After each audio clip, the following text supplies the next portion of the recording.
દક્ષિણ ગુજરાતના ખેડૂતો સમૃદ્ધ ખેડૂત ગણવામાં આવે છે અને સમૃદ્ધિ પાછળનું કારણ દક્ષિણ ગુજરાતમાં થતો શેરડીનો પાક છે. ખેડૂતો શેરડી પકવીને સહકારી ધોરણે ચાલતી સુગર મિલમાં આપે છે અને નહીં નફો નહીં નુકસાનના ધોરણે ચાલતી સુગર મિલ ખર્ચ બાદ કરતા વધેલા પૈસા ખેડૂતોને ચૂકવી આપે છે. સુગર મિલ દ્વારા નાણાકીય વર્ષના અંતે ટન દીઠ શેરડીના ભાવ જાહેર કરવામાં આવે છે અને ખેડૂતોને શેરડીના પૈસા જાહેર કરેલા ભાવ પ્રમાણે 3 હપ્તામાં ચૂકવવામાં આવે છે. આ સહકારી ધોરણે ચાલતી મંડળીની પ્રક્રિયા છે.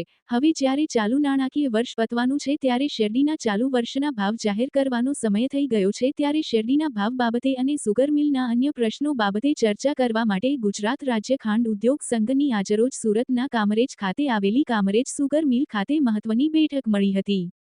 રાજ્યના ખંડ ઉદ્યોગ સંઘના પ્રમુખ ઈશ્વરસિંહ પટેલના અધ્યક્ષ સ્થાને આ મીટિંગ યોજાઈ હતી. રાજ્યની તમામ 12 સુગર મિલના પ્રમુખ તેમજ ચીફ હિસાબનીશ મીટિંગમાં હાજર રહ્યા હતા.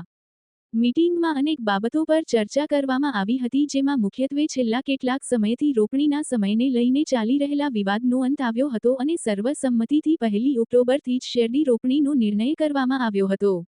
મીટિંગમાં ખાંડની સ્ટોક વેલ્યુ પણ નક્કી કરવામાં આવી હતી અને ગત વર્ષની સરખામણીએ ₹200નો વધારો કરી 3400ની જગ્યાએ 3600 કરવામાં આવી હતી. તેમજ શેરડીના ભાવ બાબતે પણ મીટિંગમાં વિસ્તૃત ચર્ચા કરવામાં આવી હતી. ત્યારે હવે શેરડીના ભાવ જાહેર કરવામાં હવે માત્ર 2 જ દિવસ બાકી છે ત્યારે જોવાનું એ રહે છે કે ચાલુ વર્ષે શેરડીના ભાવ ખેડૂતોની અપેક્ષા મુજબ પડે છે કે પછી આશા પર પાણી ફરી વળવાનું છે. રિપોર્ટર જગદીશ ભરવાડ, ન્યૂઝ 14 કામરેજ. ગુજરાત રાજ્ય ખાંડ ઉદ્યોગ સંઘની બોર્ડ મિટિંગ આજરોજ કામરેજ સુરત ખાતે રાખવામાં આવી હતી, જેમાં સંઘ તરફથી 1 ઓક્ટોબરથી શેરડીનું વાવેતર થાય એ પ્રકારનો નિર્ણય કરવામાં આવ્યો છે. અને આજે અહીંયા બધી સુગરના ચેરમેનશ્રીઓ, ચીફ એકાઉન્ટન્ટશ્રીઓની મિટિંગ રાખવામાં આવી હતી, જે શેરડીના ભાવ મંજૂર કરવા માટેની પણ ચર્ચા થઈ.